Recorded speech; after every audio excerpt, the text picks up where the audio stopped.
So good afternoon and welcome to Know Your Product Session. आज 3 products के बारे में डिटेल्स में डिस्कशन करेंगे।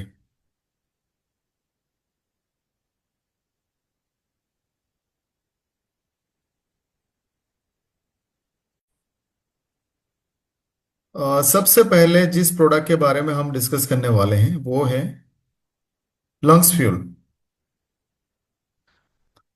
ये अपग्रेडेड प्रोडक्ट है। इससे पहले लंग्स का जो प्रोडक्ट हम आपके लिए लेके आए थे उसमें कुछ इंग्रेडिएंट्स को ऐड ऑन किया गया है। सो पुराने लंग्स फ्यूल और लंग्स फ्यूल के मुकाबले इस लंग्स फ्यूल में बहुत सारे इंग्रेडिएंट्स अपडेटेड हैं, अपग्रेडेड हैं। और हर 6 महीने में, साल भर में हर प्रोडक्ट को हम लोग क्वालिटी वाइज, उसकी वैल्यू वाइज, उसकी टेक्नोलॉजी वाइज भी हो सकता है, प्रोडक्ट्स को हम अपग्रेड कराते हैं। और अपग्रेड कराने के पीछे का पर्पस ये है कि दुनिया में जो भी लेटेस्ट रिसर्च, कोई भी साइंस की बेहतरीन खोज, कोई डिस्कवरी, कोई इन्वेंशन होती है, खास करके मेडिकल साइंस में, न्यूट्रिशन में, उस नॉलेज का, उन मॉलिक्यूल्स का हम इस्तेमाल करते हैं जो क्लिनिकली प्रूवन है, ताकि अब तक सबसे बेहतरीन प्रोडक्ट पहुंचे और हमारे प्रोडक्ट भी लगातार बढ़ते रहें। ऐसा नहीं कि हमने 2 साल पहले बनाई थी वही प्रोडक्ट अब आज भी यूज करोगे, क्योंकि पिछले 2 साल में साइंस ने बहुत तरक्की की है, बहुत सारे मॉलिक्यूल्स को खोज निकाला। तो उन चीज़ों को हम आपके लिए अपडेट करके आपके प्रोडक्ट्स में डालते हैं ताकि आपको best of the best product और उसके रिजल्ट्स मिले। लंग्स फ्यूल नाम से ही पता चलता है कि लंग्स के लिए प्रोडक्ट्स हैं। इसके बॉटल में लिखा है lungs detoxification, respiratory health, anti inflammatory. So lungs fuel आज के टाइम में मुझे लगता है हम में से हर किसी के लिए एक बहुत जरूरी प्रोडक्ट है। हवा का जो पोल्यूशन है, एयर पोल्यूशन, कम ज्यादा हर सिटी में है, शहरों में है, और रिमोट एरियाज में भी, रूरल एरियाज में भी, गांव में भी आजकल हवा दूषित है। मोटरसाइकिल, गाड़ी की धुएं से नहीं बल्कि पेस्टिसाइड, खेतों में इस्तेमाल होने वाली केमिकल्स, ओजोन लेयर के टूटने से जो अल्ट्रा वायलेट रेडिएशंस आती हैं उसके कारण, बहुत सारे टॉक्सिन्स बहुत अलग अलग जगहों से रिलीज होते हैं उसके कारण एयर पोल्यूशन कम ज्यादा हर जगह में है। पेड़ पौधों को हमने काट के कम कर दिया। सो धरती पे ऑक्सीजन और कार्बन डाइऑक्साइड का जो बैलेंस है उसमें थोड़ा बहुत बदलाव है। सो हवा हर जगह में, सिवाय बहुत हाई अल्टीट्यूड के पहाड़ों में छोड़ के, हर जगह के हवा में थोड़ा बहुत प्रदूषण है। Same with water, soil. So हम जिस एनवायरनमेंट में रहते हैं आजकल, वो एनवायरनमेंट पूरा पूरा क्लीन नहीं है, प्योर नहीं है, उसमें बहुत सारे मिलावट हैं, उसमें बहुत सारे टॉक्सिन्स हैं। हमारा लंग्स हमारे नाक के थ्रू से, सांस लेने वाली पाइप के थ्रू से 24 घंटा हवा लेते रहते और छोड़ते रहती है। आपको शायद ये पता होगा कि अगर एक इंसान स्मोक करता है तो उसको जितना नुकसान होता है उससे ज्यादा नुकसान बगल में खड़े होने वाले इंसान को होता है जो स्मोक नहीं कर रहा है। जो बगल में खड़ा है उस इंसान को होता है, लेकिन वो स्मोक नहीं कर रहा है।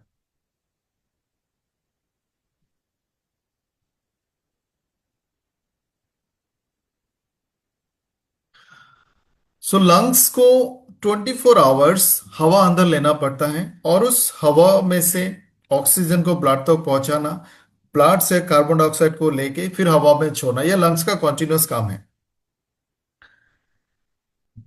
जो गाड़ियां सड़कों पे चलते, हमें यह लगता था कि ज्यादातर पोल्यूशन गाड़ी की धुआं से होती है।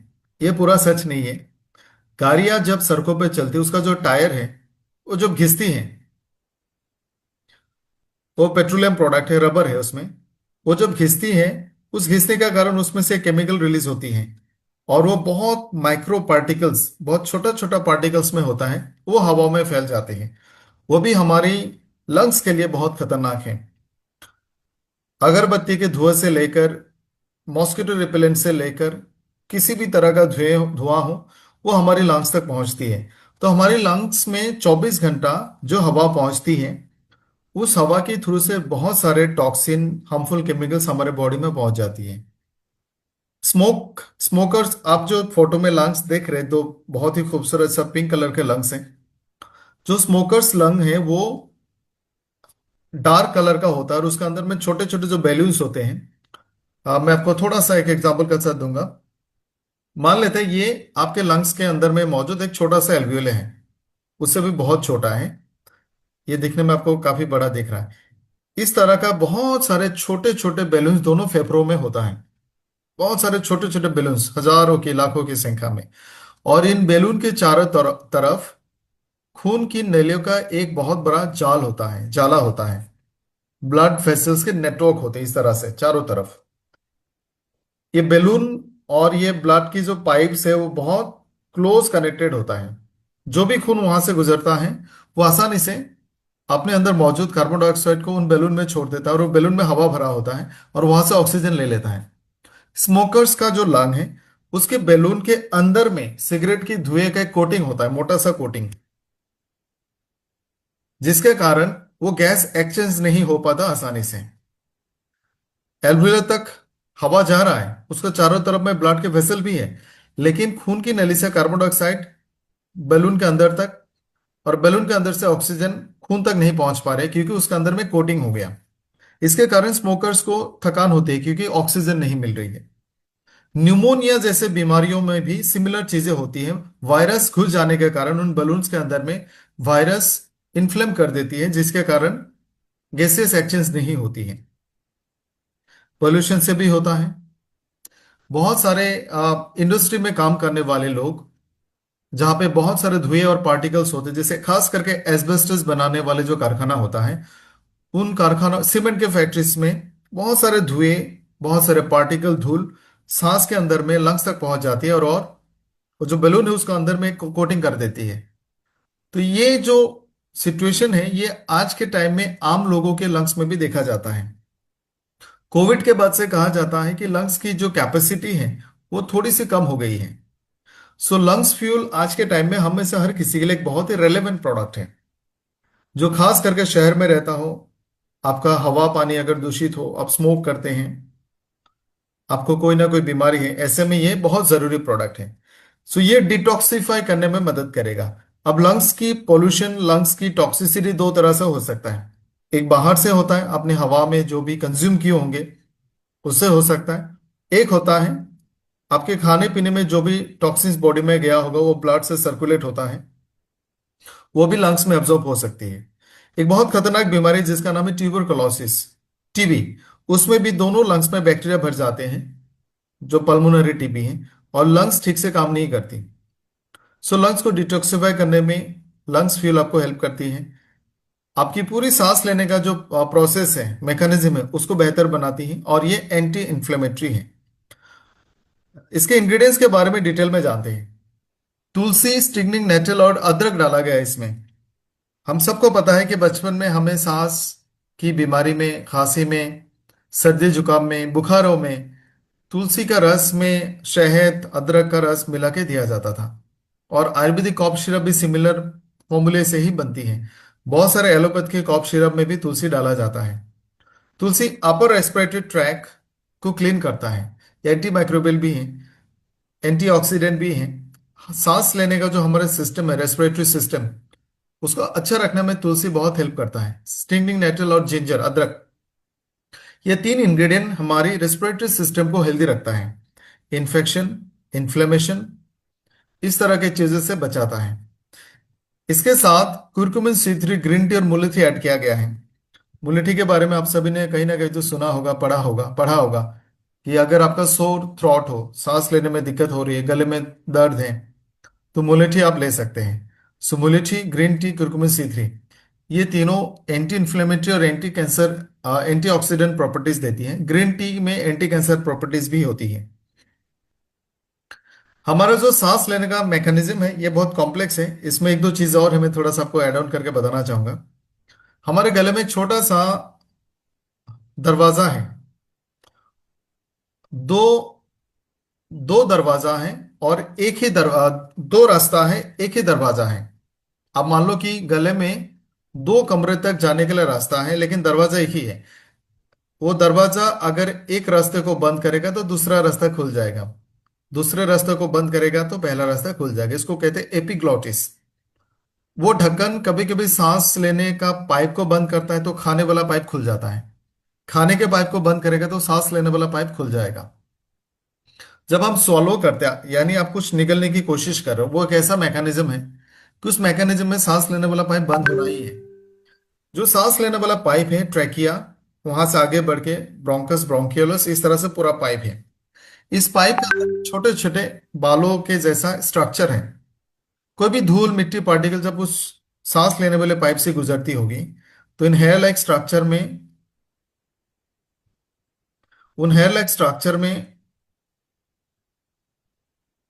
इरिटेशन होता है। जैसे आपको जब स्नीजिंग होती है, छींके आती हैं, शायद आपको पता होगा, आप जब छींकते हैं 100 किलोमीटर पर आवर की रफ्तार से आपके लंग्स हवा को बाहर फेंकता है।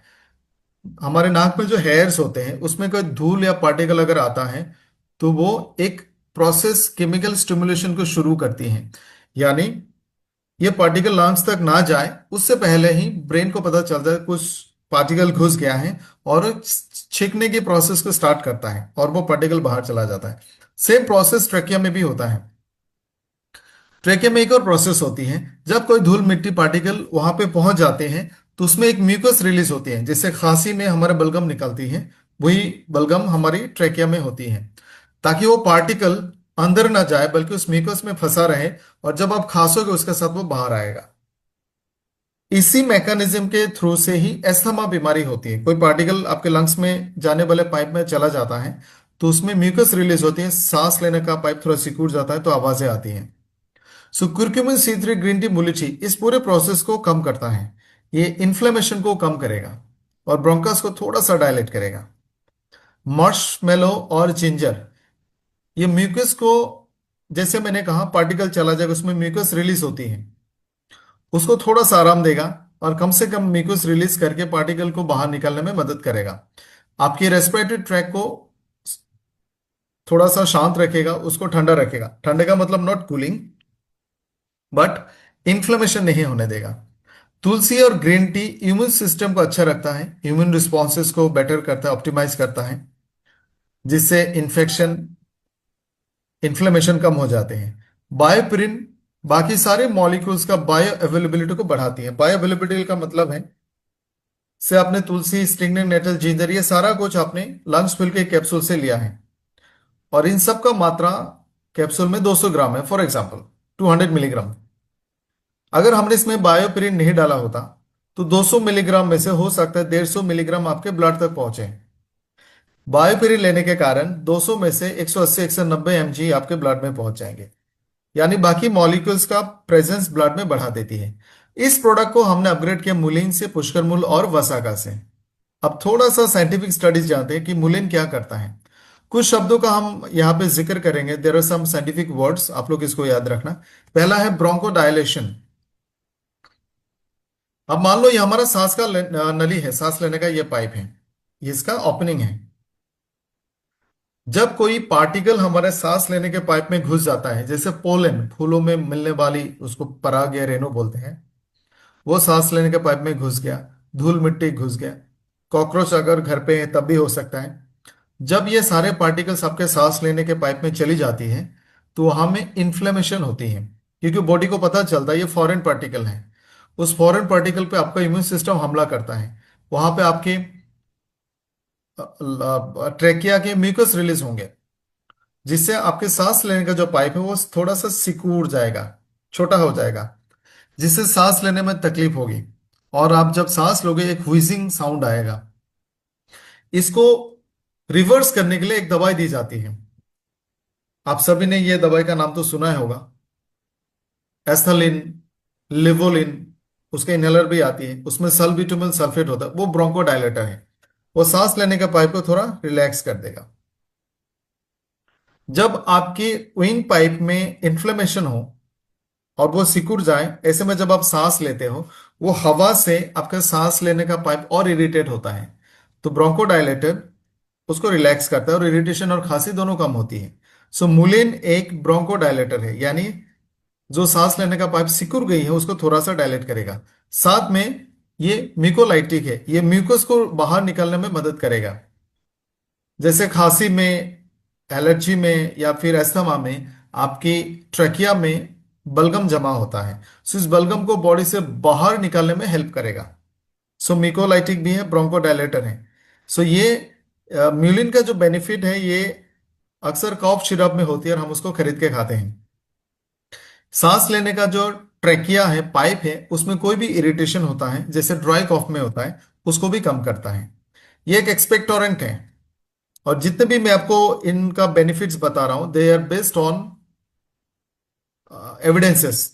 जैसे पहला बेनिफिट जो मैंने बताया ब्रोंकोडायलेटर, ये फाइटोथेरेपी रिसर्च 2005 में यह पब्लिश हुआ था।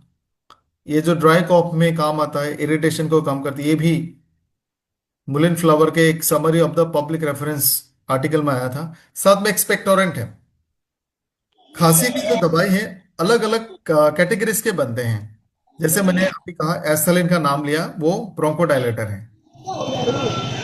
एक और दवाई आती है उसका नाम है एम्ब्रोडिलेस। उसमें जो मेडिसिन मिलती है उसका नाम है एम्ब्रोक्सिल हाइड्रोक्लोराइड। ये बलगम को बाहर निकलने में मदद करता है, म्यूकस को बाहर निकलने में हेल्प करेगा। ये दवाई लेने से जो आपका म्यूकस है, बलगम है, वो थोड़ा सा पतला हो जाता है और ये बड़े आसानी से खांसी के साथ बॉडी से बाहर आती है। इसको कहा जाता है एक्सपेक्टोरेंट। सो मुलेन ब्रोंकोडायलेटर है, म्यूकस को क्लियर करता है, बाहर निकलने में मदद करता है, ड्राई कॉफ को कम करता है और इरिटेशन को भी कम करता है। Multi effective ingredient. सो ये हर तरह का खांसी लंग्स फ्यूल आप किसी को भी किसी भी तरह का खांसी की बीमारी में दे सकते हैं। इसके साथ इसके एक्सट्रैक्ट का जो साइंटिफिक एविडेंस है वो ये कहता है कि न्यूमोनिया बनाने वाली जो बैक्टीरिया है, जिस बैक्टीरिया से न्यूमोनिया की बीमारी होती है, स्ट्रेप्टोकोकस न्यूमोनिया, इस बैक्टीरिया की ग्रोथ को भी रोक देता है थोड़ा बहुत। एक बहुत बेनिफिशियल इफेक्ट है। वैसे आपको टीबी के बारे में इंफॉर्मेशन में देना चाहता हूँ।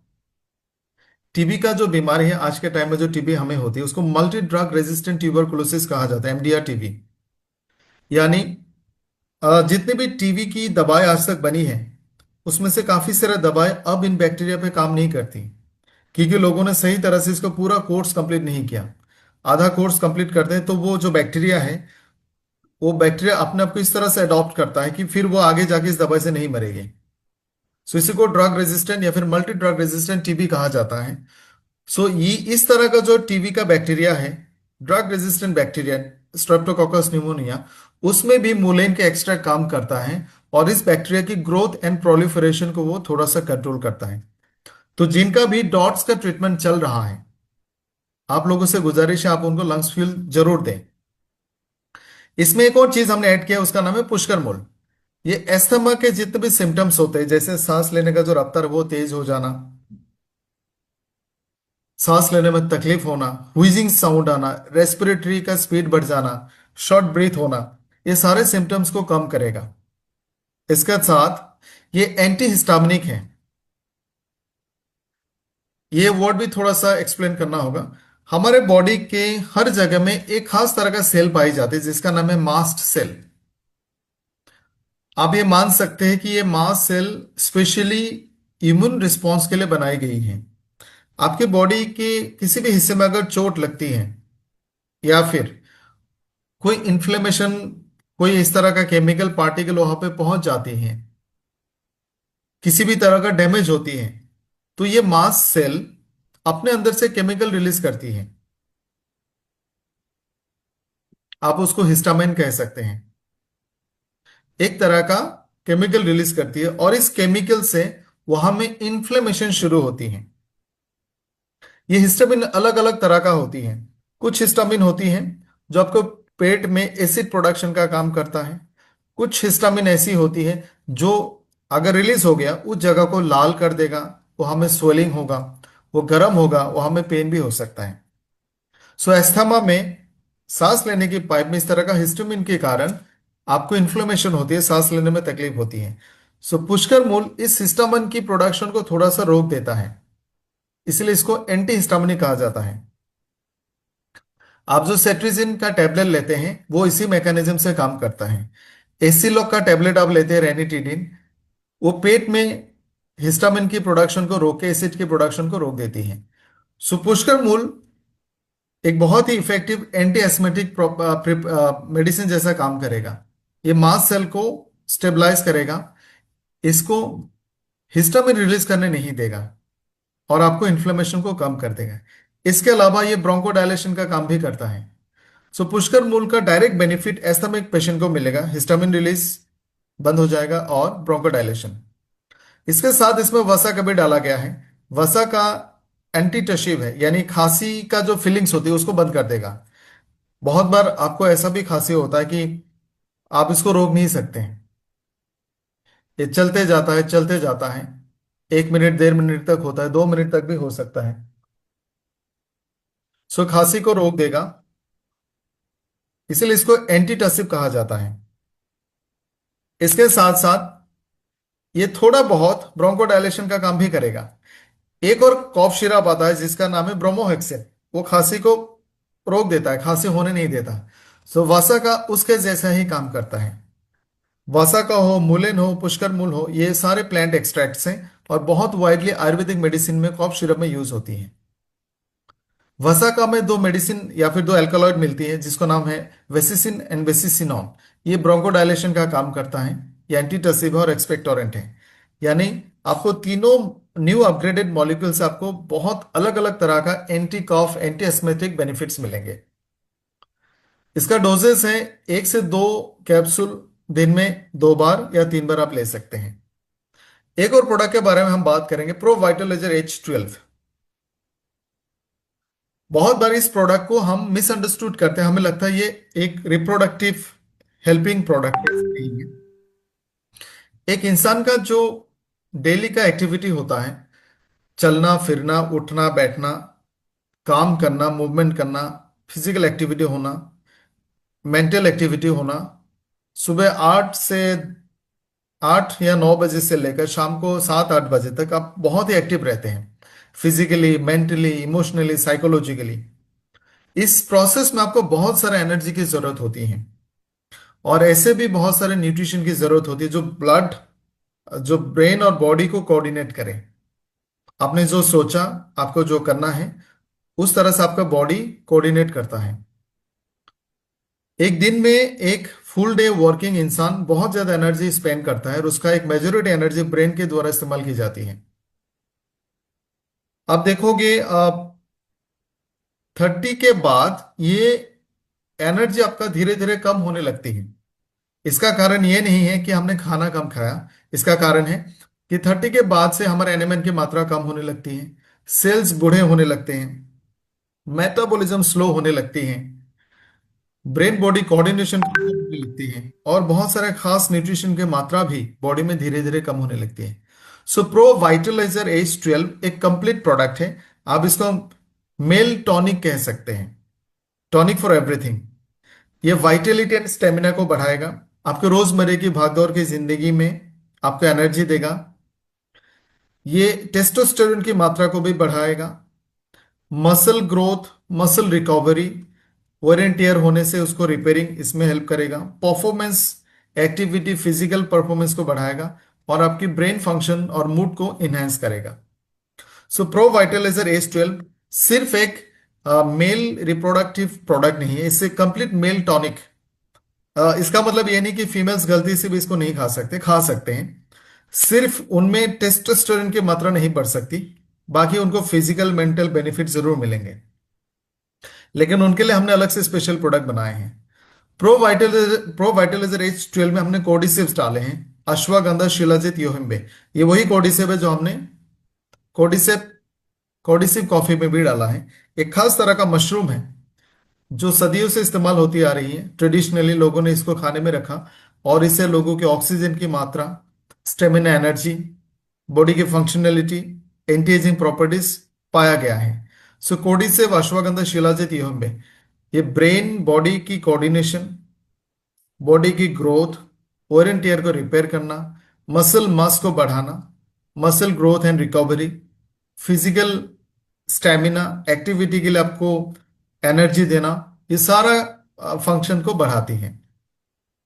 सेकेंड कैटेगरी हॉर्नी गोट वीट, शतावरी योहिम्बे, ये तीनों प्रोडक्ट सेक्सुअल हेल्थ को बढ़ाता है, लिविडो और परफॉर्मेंस को बढ़ाती हैं।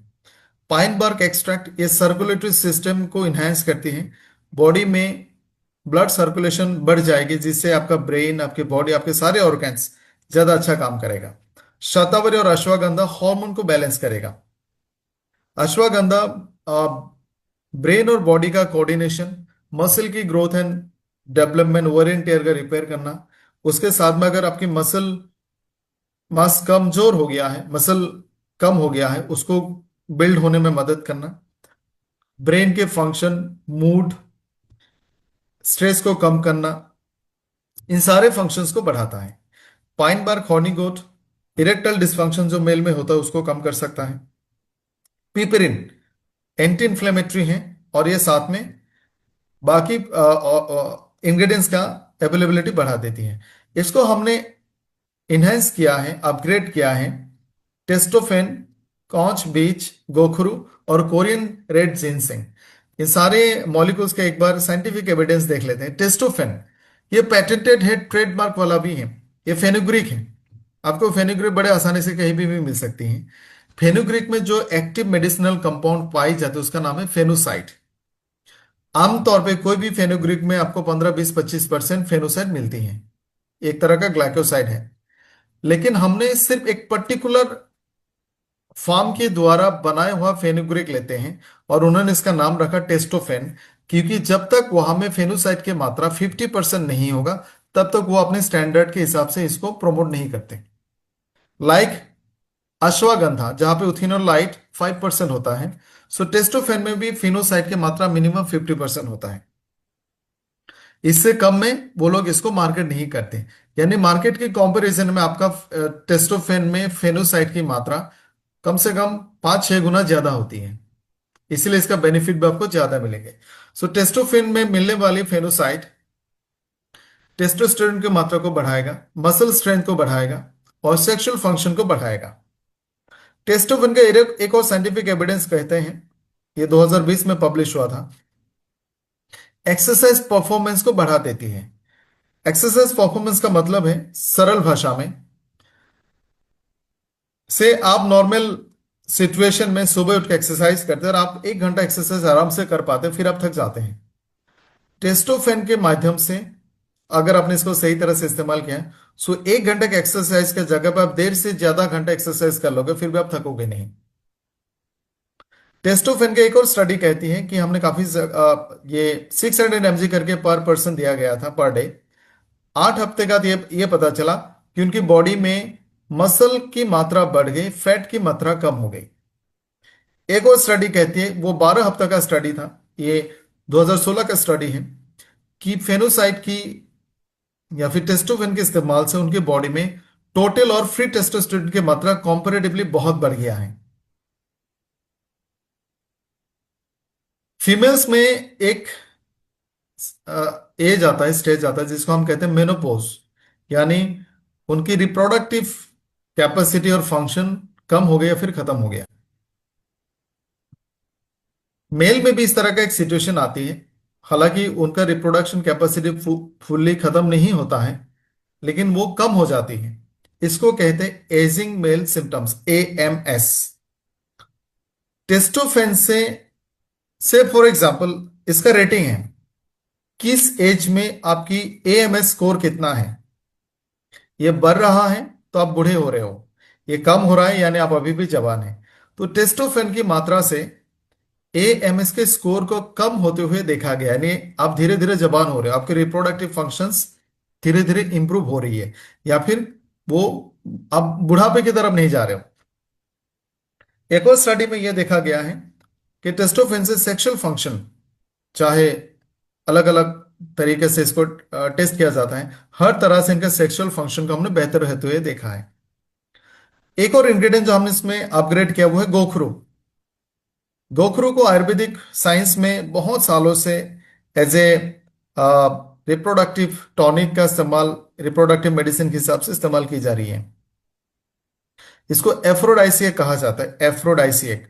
एफ्रोडाइसिएक का मतलब है वो सारे फॉर्मुलेशन या फिर मॉलिक्यूल्स या फिर प्लांट एक्सट्रैक्ट, जिससे रिप्रोडक्टिव फंक्शंस बेहतर होती हैं।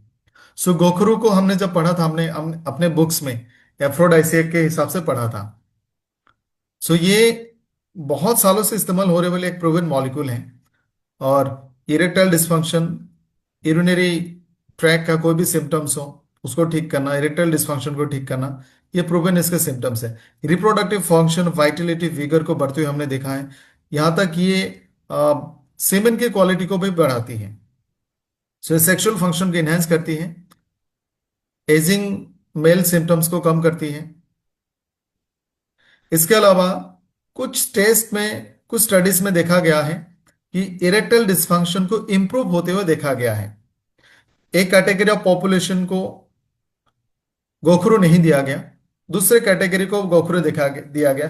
दोनों में इरेक्टाइल डिस्फंक्शन थे। तो जिनको गोखरू दिया गया उनकी कंडीशन सुधार हुई, उनके कंडीशन में सुधार हुई। एक और स्टडी में देखा गया है, ये उच्च नंबर इन्होंने पब्लिश किया, वहां में भी इरेक्टाइल फंक्शन को बेहतर हुए होते हुए हमने देखा है। एक और इंग्रेडिएंट जो इस अपडेटेड फॉर्मुलेशन में हुआ है, कॉच बीज। ये बहुत अच्छा एंटीऑक्सीडेंट है, ये स्ट्रेस को कम करता है और सीमेन की क्वालिटी को बढ़ाती है। रेड जिनसेंग एक बहुत ही अनोखा फॉर्मुलेशन है, इसको भी किंग ऑफ हर्ब्स कहा जाता है। ये मेल में किसी भी तरह का रिप्रोडक्टिव फंक्शन जिनका कम है, जिनकी टेस्टोस्टेरोन की मात्रा कम है, उनमें सुधार देखा गया है। खास करके ऐसे मेल, ऐसे पुरुष जिनका वजन ज्यादा है और उनमें कोई ना कोई मेटाबॉलिक डिसऑर्डर है, डायबिटीज हो सकता है, हार्मोनल इम्बेलेंस हो सकती है। ऐसे लोगों में हमने टेस्टोस्टेरोन की क्वांटिटी को बढ़ता हुआ देखा गया है। सो प्रो वाइटलाइजर H12 सिर्फ रिप्रोडक्टिव टॉनिक नहीं, इसे कंप्लीट मेल टॉनिक 25 साल से हम में से हर कोई ले सकता है। और 1 से 2 कैप्सूल दिन में 2-3 बार आप ले सकते हैं, depending on your severity of the symptoms और depending on your body age. So ये दो प्रोडक्ट्स को हमने यहां पर डिस्कस किया। एक और प्रोडक्ट हम बात करेंगे अभी, वो है मेरिन कोलाजन। मेरिन कोलाजन के बारे में आप लोगों को थोड़ा बहुत आइडिया अभी तक हो चुका है, क्योंकि हमने इसके बारे में काफी सारे ट्रेनिंग्स इससे पहले भी की है। मेरिन कोलाजन एक नॉन वेजिटेरियन प्रोडक्ट है और इसको फिश की स्किन से बनाई जाती है। बट मेरा मानना है, जब भी हम कोई मेडिसिन सप्लीमेंट की बात करते हैं, उसको सिर्फ मेडिसिन के नज़र से देखें, उसको वेज नॉन वेज के नज़र से ना देखें। क्योंकि अगर आप वेजिटेरियन नॉन वेजिटेरियन ढूंढेंगे तो दुनिया में कोई भी मेडिसिन वेजिटेरियन नहीं हो सकता, सब कुछ नॉन वेजिटेरियन है।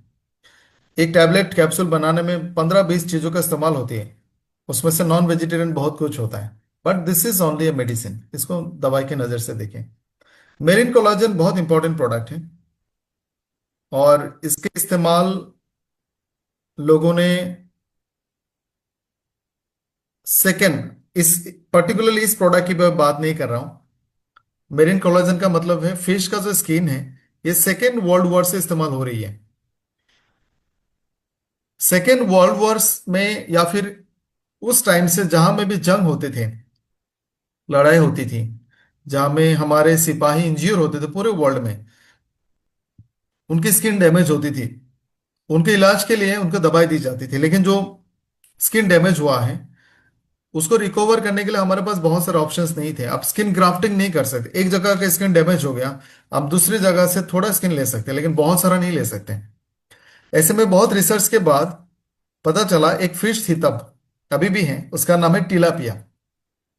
उस फिश फिश का स्किन को एक्सट्रैक्ट करके, स्टेराइल करके जख्मों में डाल के बैंडेज किया जाता था और देखा गया बहुत क्विक रिकवरी होती थी, जस्ट लाइक स्किन ग्राफ्टिंग। यानी ये जो फिश का स्किन था, ये ह्यूमन स्किन के साथ बहुत ज्यादा रिजेंबल करता है। कोलेजन 3 तरह का होता है, टाइप 1, टाइप 2, टाइप 3। जो कोलेजन हम यहाँ पे डिस्कस करें, टाइप 1 के साथ सबसे ज्यादा रिजेंबल करता है, जो हमारे बॉडी में 85% होता है हमारे स्किन में। सो फिश का जो स्किन है वो ह्यूमन स्किन के साथ बहुत ज्यादा रिजेंबल करता है, उसका स्ट्रक्चर में, उसके प्रोटीन स्ट्रक्चर में, उसकी बायो सिमिलरिटी के हिसाब से। सो ह्यूमन स्किन के साथ इसका बहुत ज्यादा सिमिलरिटी है और तभी से मेरिन कोलाजन का कॉन्सेप्ट आया। फिश का स्किन का इस्तेमाल सर्जरी में आया और लार्ज स्केल में इसको कॉस्मेटिक्स में भी लाया गया। थोड़ा सा ह्यूमन स्किन का स्ट्रक्चर देखेंगे तो आप समझ जाओगे, स्किन का स्ट्रक्चर है, सबसे ऊपर में जो लेयर आपको थोड़ा सा ब्राउन कलर का दिख रहा है वो है एपिडर्मिस। वहां में तीन लेयर आपको दिखेगा, stratum corneum, stratum लुसिडियम, stratum granulosum. सबसे ऊपर वाला जो चॉकलेट कलर का ब्राउन कलर का है वो स्ट्रेटम कॉर्नियम है। मिडिल में लाइट पर्पल कलर का है, ये लुसिडियम है। और नीचे में थोड़ा सा डार्क पर्पल है, वो ग्रेनुलोसम है। और स्पिनोसम। ये तीनों लेयर मिलके एपिडर्मिस होता है। ये कवरिंग का काम करता है। इसमें डेड स्किन भी होता है। मिडिल में एक बहुत बड़ा लेयर आता है जिसका नाम है डर्मिस। एपिडर्मिस, उसके बाद डर्मिस, उसके एकदम नीचे आएगा हाइपोडर्मिस। डर्मिस लेयर बहुत इंपॉर्टेंट है। यहां में सारे फंक्शंस होते हैं। सारे ब्लड सप्लाई यहां पे होती है। खून सेकंड लेयर में आती है। नर्व की सेंसेशन सेकंड लेयर से शुरू होती है, वहां में नर्व सप्लाई होती है। हेयर के रूट्स भी वहां पे होती है। जो हमारे ऑयल के ग्लैंड्स होते हैं, सीबम होते हैं, उसका ग्लैंड भी यहीं से शुरू होती है। So, ये फुल्ली फंक्शनल लेयर है। और इसमें स्किन का एक इंपॉर्टेंट स्ट्रक्चर जिसको हम लोग मैट्रिक्स बोलते हैं, वो भी यहाँ पे मौजूद होता है। वहाँ पे कोलाजन, इलास्टिन और हाइलुरोनिक एसिड भी होती है। So middle layer functional layer है। और इसी के ऊपर डिपेंड करके आपका बाहर का स्किन हेल्दी बनता है। ये डर्मिस का स्ट्रक्चर को देखो। यहाँ में जो लंबा लंबा नीचे का जो स्ट्रक्चर है, जहाँ पे एरोस हमने लगा के रखे, जो थोड़ा डार्क ब्राउन कलर का लाइन लाइन है, वो कोलाजन है। दो कोलाजन को आपस में बांध के रखता है इलास्टिन। और यहाँ पे आपको हाइलुरोनिक एसिड भी मिलेंगे। और यहाँ में खास तरह का सेल मिलेगा जिसका नाम है फाइब्रोब्लास्ट। और ये इस मैट्रिक्स को कनेक्ट करके रखता है, एक के साथ एक जुड़ा रहता है।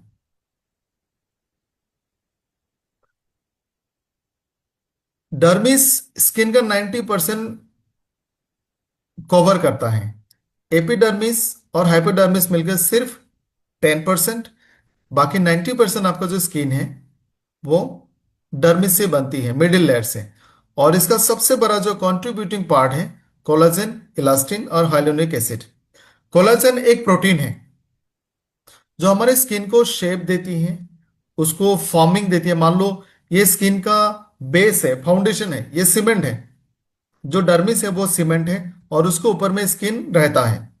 सो डर्मिस में मौजूद कोलाजन अगर कम हो जाएगा, जो अक्सर 50-60 साल की उम्र में दिखने लगती है, तो वो नीचे का सीमेंट कम हो गया तो स्किन ऊपर से ढीला हो जाता है, नीचे की तरफ चला जाता है, जिसको हम रिंकल्स बोलते हैं।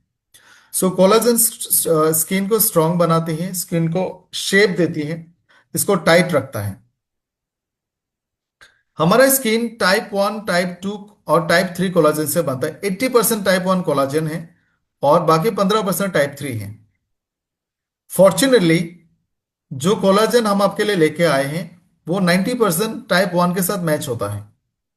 हर फिश का कोलाजन हमारे इंसान के स्किन के साथ मैच नहीं करता। दुनिया में लगभग सारे एनिमल्स के साथ टेस्ट की गई है, हर तरह का जानवर का स्किन को चेक किया गया, लेकिन मेरिन फिश का जो स्किन है उसका रिजेम्बलेंस हमारे स्किन के साथ 90% मैच होता है। वक्त के साथ आपका स्किन में मौजूद इलास्टिन, कोलाजन, हाइलुरोनिक एसिड की मात्रा धीरे धीरे धीरे कम होती है और स्किन ऐसे ढीला होकर नीचे आ जाते हैं, जिसको आप रिंकल्स बोलते हैं। वक्त के साथ कोलाजन की मात्रा और क्वालिटी दोनों कम होता है और ये रिपेयर नहीं होता है, क्योंकि उतना कोलाजन हम नहीं खा सकते, उतना कोलाजन का हमारे पास सोर्सेज भी नहीं है। सो ये नेचुरली कम होता है और नेचुरली रिप्लेनिश नहीं होता। हर साल करीब 1-2% कोलाजन आपका कम हो जाएगा, कोलाजन इलास्टिन। सो इसको पूरा पूरा कवर करने के लिए आपको कोलाजन का सप्लीमेंट लेना ही पड़ता है। बहुत सारे दूसरे कारणों से भी आपका कोलाजन डैमेज हो सकते हैं, जैसे ultraviolet radiation, smoking, nutrition deficiency, stress, pollution, alcohol, ageing के कारण, फ्री रेडिकल्स के कारण, नींद ना आने से, हार्मोनल चेंजेस से, और बहुत ज्यादा शुगरी फूड लेने से या कार्ब्स लेने से। सो स्किन के लिए कुछ हेल्दी प्रैक्टिस जरूरी है: hydration, nutrition, sleep and stress को कम करना। सो एक मेरिन कोलाजन प्रोडक्ट हम आपके लिए पेश करते हैं जो जापानीज इंजा कंपनी से मंगवाई जाती है। एंड ये माना जाता है कि दुनिया का सबसे बेहतरीन मेरिन कोलाजन, ये पेटेंटेड है। इसको हमने मैंगो फ्लेवर से इनहेंस किया और इसको हमने फोर्टिफाई किया विटामिन सी, ई, बायोटिन, कुरकुमिन, कॉपर और जिंक से। ये हाइड्रोलाइज्ड कोलेजन पेप्टाइड्स है। पेप्टाइड का मतलब आप मान लो छोटा प्रोटीन। हम इसको बड़ा प्रोटीन तो नहीं कह सकते जिसमें बहुत सारे अमीनो एसिड है, ऐसा नहीं है। ये 2-3 अमीनो एसिड से बनते हैं और हाइड्रोलाइज्ड है। हाइड्रोलाइज्ड का मतलब ये मान सकते हैं कि इजी टू बी डाइजेस्टेड, बहुत आसानी से ये एब्जॉर्ब हो जाएगा। दुनिया का सबसे अच्छा कोलाजन जापान का इंजा ही बनाती है और इसको best of the collagen in the world माना जाता है। इसके बेनिफिट, इसकी क्वालिटी, इसकी बायो अवेलेबिलिटी, इसकी क्वालिटी कंट्रोल सब कुछ बेहतर है। ये जो मेरिन कोलाजन है इसकी कुछ खासियत है। पहला है सस्टेनेबल। इसको इस तरह से बनाया जाता है ताकि एनवायरनमेंट को नुकसान ना हो। जितना कोलाजन एक्सट्रैक्ट किया जाता है उतना ही फिश को दोबारा प्रोड्यूस किया जाता है। इसकी जो पेप्टाइड की क्वालिटी है, ये बहुत हाई क्वालिटी पेप्टाइड है और ये बहुत आसानी से आपके बॉडी में एब्जॉर्ब होती है। इसमें टाइप 1 और टाइप 3 कोलाजन डाला गया है। जो 80% कोलाजन टाइप 1 है और 15% टाइप 3। हाइड्रोलाइज्ड है, easy to digest and absorb. Genetically modified यानी हाइब्रिड फिश का इस्तेमाल हमने नहीं किया है। ये मेडिकल ग्रेड के हिसाब से इसको डिजाइन किया गया है। बायो अवेलेबिलिटी बहुत अच्छा है इसका। साइंटिफिक एविडेंसेस रिसर्च बेस्ड है और इसका क्वालिटी भी बेहतरीन है। स्टडीज कहती है 2008 में एक स्टडी हुआ था टोक्यो में, जापान में, 33 फीमेल्स में जिनका उम्र 40 से 59 तक था। 40 to 59 की एज ग्रुप थी उनकी। उन्होंने रोजाना 2 महीनों तक कोलाजन लिया। यही कोलाजन उनका हाइड्रोलाइज्ड। रोजाना 2 महीनों तक उन्होंने कोलाजन लिया और ये देखा गया उनकी स्किन का जो हाइड्रेशन है, रेजिलियंस है, आप ये कह सकते, स्किन का जो क्वालिटी है उसमें 91% इंप्रूवमेंट था। एजिंग उनका कम हो गया, रिंकल्स कम हो गए, स्किन स्मूथ हुआ, स्किन में एक शाइन और ग्लो आया। ये सारी स्टडी सजेस्ट करती हैं कि स्किन की जो मॉइस्चर है, उसकी जो इलास्टिसिटी है, उसकी जो हाइड्रेशन है, वो कोलाजन से बेहतर होती है। इसको हमने फोर्टिफाई किया विटामिन ई से जो एंटीऑक्सीडेंट है और ये कोलाजन के प्रोडक्शन को बढ़ाती है। विटामिन सी और विटामिन ई कोलाजन के प्रोडक्शन को बढ़ाती है। ये सनलाइट से होने वाले डैमेज को प्रोटेक्ट करता है, डैमेजेस को रोकेगा, आपकी स्किन को हाइड्रेट और मॉइस्चराइज करता है, रिंकल्स को और फाइन लाइंस को कम करता है, इलास्टिसिटी को बढ़ाता है, स्किन की बैरियर कैपेसिटी को बढ़ाता है और इन्फ्लेमेशन को कम करेगा। विटामिन सी अगेन कोलाजन के प्रोडक्शन को बढ़ाता है, स्किन की टोन और ब्राइटनेस को बढ़ाता है, एंटीऑक्सीडेंट है, प्लम्पीनेस को कम करेगा, हाइड्रेटेड रखेगा, फाइन लाइंस और रिंकल्स को कम करता है, स्किन की टेक्सचर क्वालिटी को बेटर बनाती है, दाग धब्बे और पिगमेंटेशन को कम करता है और सनलाइट से होने वाले डैमेज को रोकेगा। कॉपर भी एंटीऑक्सीडेंट है, ये भी कोलाजन के प्रोडक्शन को बढ़ाती है, एंटी माइक्रोबियल है। आप लोगों को पता होगा बचपन में हम लोग कॉपर के बर्तन में खाना खाते थे। इसको कांस का बर्तन कहता था, शायद कांस का बर्तन, क्योंकि कॉपर एंटी माइक्रोबियल है। कॉपर में आप खाना रखो वो वो प्रिजर्वेटिव की तरह काम करता है, उसमें बैक्टीरिया ग्रो नहीं हो सकती। सो कॉपर एंटी माइक्रोबियल प्रॉपर्टी देती है। इसको हमने कोलाजन में डाला है। स्किन की टोन को बेटर बनाएगा, एक व्हाइटनेस देगा, फाइन लाइंस और रिंकल्स को कम करेगा, इलास्टिसिटी को बढ़ाता है और एनवायरमेंटल से होने वाले स्ट्रेसेस को कम करेगा। जिंक एक्ने पिंपल्स को रोकता है, स्किन को हाइड्रेटेड रखता है, ये एंटी एजिंग है। स्किन की इरिटेशन को कम करेगा, स्किन की इलास्टिसिटी यानी टाइटनेस को बढ़ाएगा। टाइटनेस का मतलब है आप इसको खींचोगे तो तुरंत वापस जाएगा, वो ढीला लूज नहीं रहेगा, स्किन टाइट रहेगा। इन्फ्लेमेशन को कम करेगा, सनलाइट से होने वाले डैमेज को कम करता है, दाग धब्बे को कम करता है। कोई भी जो मार्केट में मिलने वाले कोई भी कोलाजन है उसके मुकाबले आपके कोलाजन में बहुत सारे खासियत हैं। ये हाइड्रोलाइज्ड है और जापानीज इंजा के मेरिन कोलाजन से बनाया गया है। दूसरा वाला एनिमल सोर्सेज से ली गई है जिसमें एनिमल बोन्स का इस्तेमाल होता है। उसका बायो अवेलेबिलिटी और इसके ह्यूमन स्किन के साथ जो मैचिंग है तो मेरिन के जितना 90% तक नहीं है। ये पेटेंटेड इंजा से लिया गया है जिसके क्वालिटी, उसका फीचर्स, उसका बेनिफिट बेहतरीन है। नॉर्मल कोलेजन इतना एफिशिएंट नहीं है। इसका बायो अवेलेबिलिटी 1.5 गुना ज्यादा होगा, इसका रेट ऑफ एब्जॉर्प्शन 1.5 गुना ज्यादा है। नॉर्मली जो मार्केट में मिलती है उसका लो एब्जॉर्प्शन है। हमने इसको फोर्टिफाई किया vitamin C, E, copper and zinc और बायोटिन से। मार्केट में आपको मैक्सिमम विटामिन सी के साथ ही फोर्टिफाइड मिलेंगे। इसमें हमने कुरकुमिन भी ऐड किया है, मार्केट में आपको नहीं मिलेगा। इसमें नो शुगर, मार्केट वाला आपको शुगर मिलेगा। इसमें आर्टिफिशियल कलर फ्लेवर नहीं डाला गया है, लेकिन मार्केट वाला में आपको ये भी मिलता है। आप मेरिन कोलाजन को इसी तरह का अलग अलग स्मूदी बना के ले सकते हैं। Collagen, pineapple, frozen, frozen mango, frozen banana, coconut milk, chia seeds के साथ इस तरह से अलग अलग ब्लेंड में आप ले सकते हैं एज यू विश। और इसका बेस्ट कॉम्बिनेशन माना जाता है एसबीटीसी के साथ।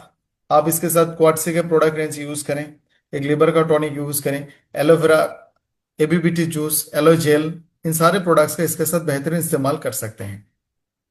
सो this is all about some products जो आज हमने डिस्कस किए हैं।